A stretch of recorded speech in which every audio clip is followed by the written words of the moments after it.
एक बार चीन के एक हिस्से में एक बहुत बड़ा मठ था जहां लगभग 500 भिक्षु रहते थे। वो सभी अपने गुरु के मार्गदर्शन में खुद को जानने का अभ्यास कर रहे थे। एक दिन एक लड़का उस मठ में शिष्य बनने के लिए आया। उसने मास्टर से कहा, मास्टर, मैं खुद को जानना चाहता हूं। मैं सच की तलाश कर रहा हूं। मैं पता लगाना चाहता हूं कि सच क्या है। मास्टर ने उसकी ओर देखा और कहा कि अगर तुम सच जानना चाहते हो तो तुम्हें अपना पूरा जीवन दांव पर लगाना होगा। सच को जानने में तुम्हारा पूरा जीवन लग सकता है और फिर भी इस बात की कोई गारंटी नहीं है कि इस जीवन काल में तुम्हें सच का पता लगेगा या नहीं। क्या तुम इसके लिए तैयार हो? शिष्य ने कहा, मास्टर, मैं यहाँ पीछे मुड़ने के लिए नहीं आया हूँ, मैं इसके लिए तैयार हूँ। गुरु ने कहा, अगर ऐसा है तो एक काम करो, इस मठ में 500 भिक्षु हैं, तुम उनके लिए चावल कूटने का काम करो। बस सुबह से शाम तक चावल को कूटते रहो। जब तुम थक जाओ तो सोने चले जाओ और फिर अगली सुबह उठकर चावल कूटना शुरू कर दो। इसके अलावा कुछ और मत करना, किसी और चीज़ के बारे में मत सोचना। बस इस रास्ते पर चलते रहना और दोबारा मेरे पास मत आना। ज़रूरत पड़ने पर मैं खुद तुम्हारे पास आऊँगा। उस लड़के ने गुरु के आदेश का पालन करते हुए चावल कूटना शुरू कर दिया। उस मठ में 500 शिष्य थे। उन सभी को समय समय पर भोजन की आवश्यकता पड़ती थी, इसलिए वो सुबह बहुत जल्दी उठ जाता था और देर रात तक चावल कूटता रहता था। जब वो थक जाता तो उसी कमरे में सो जाता जहां वो चावल कूटता था। वो किसी से बात नहीं करता था और ना ही कोई उसके पास बात करने आता था। कुछ महीनों तक चावल कूटते हुए उसके मन में पुराने विचार आते रहे, लेकिन जब उन विचारों को कोई नया विषय नहीं मिला तो वो अपने आप ही मिट गए। धीरे धीरे उसके मन में विचार कम होने लगे। कुछ सालों के बाद तो वो अपना नाम तक भूल गया। वो हमेशा चुप रहता और विचारहीन अवस्था में बस चावल कूटता रहता। उसने ना तो कभी ध्यान किया था और ना ही कभी कोई शास्त्र पढ़ा था। मठ के बाकी शिष्य उसे मूर्ख समझते थे। ऐसा करते हुए 12 साल बीत गए। 12 साल बाद एक दिन मास्टर ने घोषणा की कि अब मेरा आखिरी समय आ रहा है और मुझे अपना उत्तराधिकारी चुनना है जो मेरे बाद इस मठ का मुखिया होगा। इसलिए मेरा कोई भी शिष्य जिसे लगता है कि उसे आत्म साक्षात्कार हो गया है और उसने खुद को जान लिया है, वो रात को मेरे दरवाजे के पास आकर इस दीवार पर कुछ पंक्तियां लिखे जिसमें उसकी जिंदगी का सारा अनुभव समाया हो। कई शिष्यों ने ऐसा करने के बारे में सोचा। मठ के प्रमुख शिष्यों में से एक ने वहां जाकर कुछ पंक्तियां लिखी। उसे बौद्ध धर्म ग्रंथों का बहुत ज्ञान था। सभी शिष्यों को लगता था कि वो इस मठ का उत्तराधिकारी बन सकता है।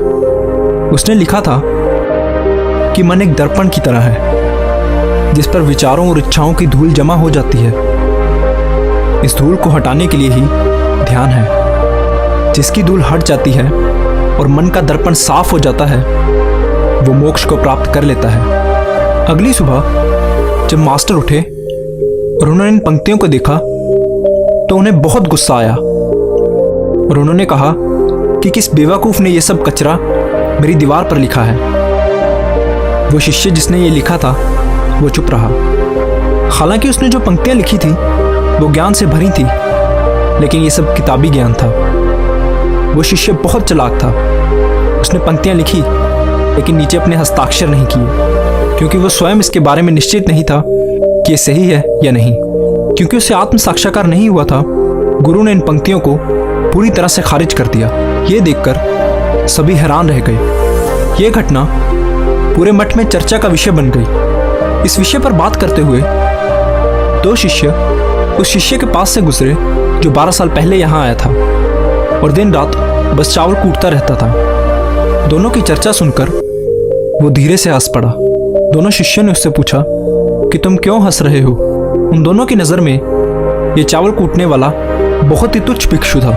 किसी ने भी उसे ना तो कभी ध्यान करते देखा था और ना ही कभी कोई शास्त्र पढ़ते। हर कोई उसे मूर्ख समझता था जो बस चावल कूटना ही जानता था। उस मठ में बहुत बड़े बड़े विद्वान थे, लेकिन उस चावल कूटने वाले को किसी से कोई मतलब नहीं था। इसलिए वो दोनों शिष्य उसे मुस्कुराता हुआ देखकर चकित रह गए। उन्होंने फिर उससे पूछा कि तुम क्यों हंसे? उसने जवाब दिया, मैं इसलिए हंसा क्योंकि मास्टर सही बोल रहे हैं, ये सभी पंक्तियां कचरा हैं, इन पंक्तियों का कोई मूल्य नहीं है। वो दोनों शिष्य चौंक गए। उन्होंने उससे पूछा कि क्या तुम कुछ ऐसी पंक्तियां लिख सकते हो जो इससे बेहतर हो? चावल पीसने वाले ने जवाब दिया, नहीं, क्योंकि मैं अनपढ़ हूं, लेकिन हाँ, मैं कुछ पंक्तियां कह सकता हूं, और अगर तुम उन पंक्तियों को लिख सकते हो तो मैं तुम्हारे साथ जाने के लिए तैयार हूं। उन दोनों शिष्यों ने कहा, ठीक है। वो मास्टर के कमरे के पास गए और चावल कूटने वाले ने कुछ पंक्तियां बोली और दूसरे शिष्य ने उसे दीवार पर लिख दिया और उन पंक्तियों के नीचे लिख दिया, चावल कूटने वाला। उन्हें लगा कि मास्टर इस पर भी गुस्सा करेंगे। जो पंक्तियां उसने लिखने के लिए कहा था वो बहुत अद्भुत थी, और वो पंक्तियां थी, मन तो बस एक भ्रम है, ना तो मन है और ना ही मन का कोई दर्पण है, और जब मन ही नहीं है तो धूल कहाँ ठहरेगी। जो ये जानता है वो सच को जान गया है। जब गुरु ने इन पंक्तियों को देखा तो वो आधी रात को उठे और उस चावल कूटने वाले के पास गए। वो सो रहा था। मास्टर ने उसे जगाया और कहा कि ये लो, मेरी छड़ी और मेरे वस्त्र ले लो, आज से तुम मेरे उत्तराधिकारी हो, लेकिन अभी इस मठ को छोड़कर दूर चले जाओ, क्योंकि इस मठ में बहुत सारे विद्वान हैं जो खुद को तुमसे श्रेष्ठ मानते हैं। वो तुम्हें मार देंगे, क्योंकि वो इस बात को बर्दाश्त नहीं कर सकते कि एक साधारण सा चावल कूटने वाला उनसे ज़्यादा विद्वान निकला। तुम्हें वो सारा ज्ञान हो गया है जो मुझे है, और तुम्हें ये केवल चावल कूटते कूटते हुआ है। और मुझे पता है कि तुम जहाँ भी जाओगे लोग तुम्हारे पास आने लगेंगे, क्योंकि जब कोई फूल खिलता है तो उसकी महक हर तरफ फैलने लगती है। उसने अपने गुरु के पैर छुए और रात को ही वहां से चला गया। अगर हम अपनी जिंदगी में देखें तो पाएंगे कि बहुत से लोग सोचते हैं कि ध्यान केवल एक जगह बैठकर आंखें बंद कर कर ही किया जा सकता है, लेकिन हकीकत में ऐसा नहीं है। ध्यान तो चलते चलते भी किया जा सकता है, या अपना कुछ काम करते हुए भी ध्यान किया जा सकता है। असल में ध्यान का मतलब ये है कि आप जो भी काम कर रहे हैं उसे इतनी शिद्दत से करें कि आपको अपने शरीर का ख्याल भी ना रहे। बिल्कुल उस चावल पीसने वाले की तरह, जो चावल कूटने में इतना मगन हो गया कि उसे खुद का कुछ ख्याल ही नहीं रहा। चावल कूटते हुए ही उसने आत्म साक्षात्कार प्राप्त कर लिया।